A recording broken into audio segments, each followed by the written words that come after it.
За сайн байцгаана уу? Би та нартай өнөөдөр намирсан сайхан зөөлөн үсээ хурдан ургуулах үсний маскны тухай ярив. Жоохон бичлэг хий.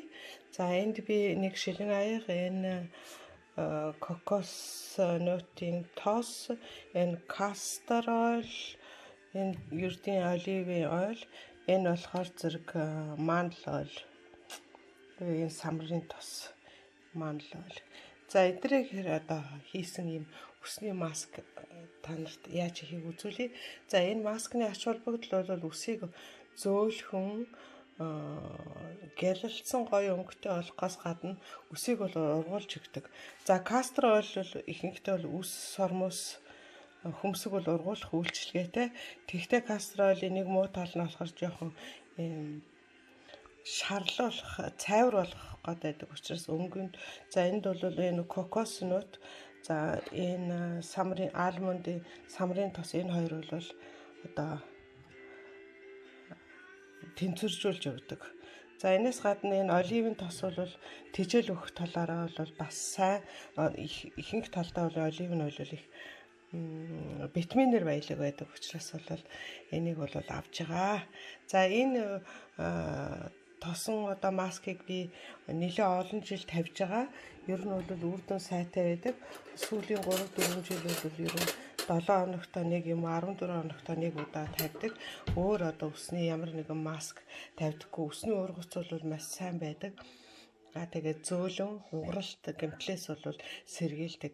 За хуйхандаа массаж хийж түргсэн нөхцөлд бол маш сайн угааж цэвэрлэх ёстой. Заримдаа бол энэ жоохон муухан угаах юм бол энэ кокосын ойл бол үсэнд үлдэх талтай байдаг учраас зунгаарлалтаад жоохон өнгө өхөлж болох талтай. Тийм учраас энэ угаалтан дээрээ дараа нь бол сайн анхаарах хэрэгтэй. За кастер ойлыг бол бас энэ орц найрлагатай гарч хийж болно. Эсвэл дан кастер ойлорч болно. Хүүхэд багчуудынхаа сормоос хөмсгөнд одоо түрхэж яхад бол энэ үс одоо маш сайн ургуулах үр дүнтэй байдаг. За одоо энэс авахтаа бид нар бүгдээр нэгээр дунджаар би ийм шүлний халбаар, том халбаар нэгийг аваад тэгээ эндээ хутгаад. За кокос нутынхаа ойлыг бол ер нь бол халуун усан баад юм уу микро овнд бол юу гисгээгээд хайлуулчих болно. Би бол шууд хийгээд ингээд утгачдаг байгаа.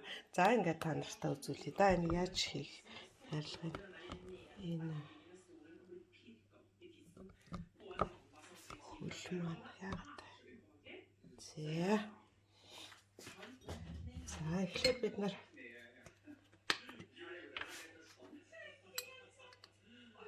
алмонд уулнаас тосноосоо нэг юм халбар авчи.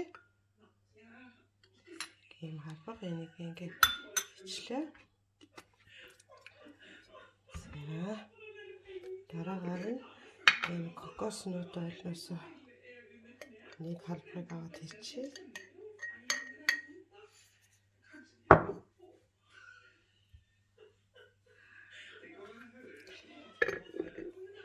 Энэ кокос нут ойл энэ өрөөний температурт байсан учраас ерөнхийдөө бол тийм амар юу биш ээ. Хатуу биш байгаа.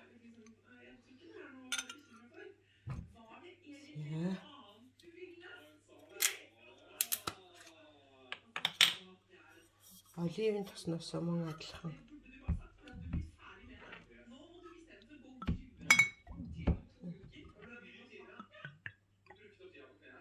Нэг халбарыг хийчихье.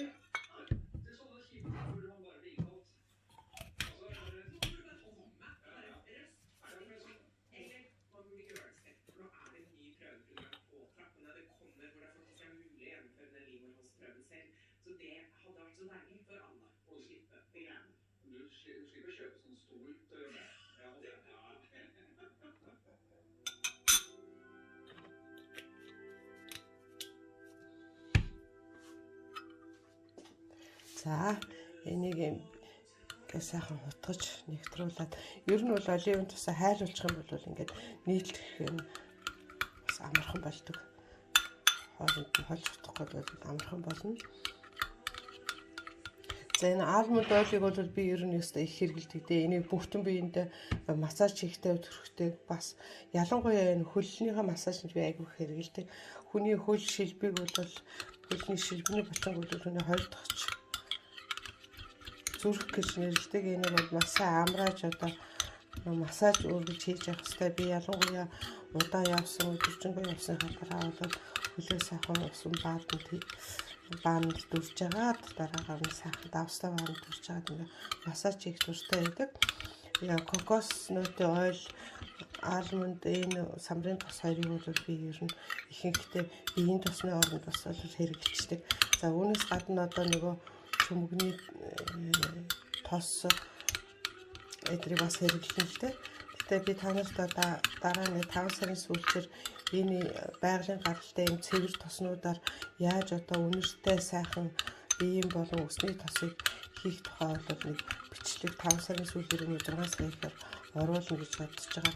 За энд бол одоо хийж байгаа энэ өсний маань маскууд ямар ч одоо химийн арилгагүй цэвэр дандаа энэ байгалийн бүтээгдэхүүнүүд байгаа. За тэгээд одоо энийг өснөдөө төрөхөд би энэ ус бол энэ яг нэг мөрөөд авсан тийм үстэй нэлээ утга үстэй. Тэгээд ер нь бол иймэрхүү хэлбэр хэрвээ та нар урт үстэй бол энэс ахиулаад орцоо 2 дахин нэмэгдүүлээд ингээд үсэндээ төрхөж болно. За одоо энийг үсэндээ төрөхөд дараагаар нь 30 минут үсээ боож байж байгаа 30 минутын дараа усанд орохдоо үсээ угаагаад ердийн одоо өөрсдөө хэрэглэдэг шампунь ангижруулагч хэрэглээл байгаа чинь. За энэ ус угаахад бас нэг гол чухал юм бол үсний ангижруулагч үсний шампунаар бол хуйханд нэг их массаж хийж бол хэрэггүй байдаг, их уурашдаг. За юуны ингэж маск хийсний тавьсны дараагаар бол харин маш сайн одоо угааж арчих хэрэгтэй. За энэ юунуудыг би орцуудаа дахиад ингээд та нарт харуулах юм.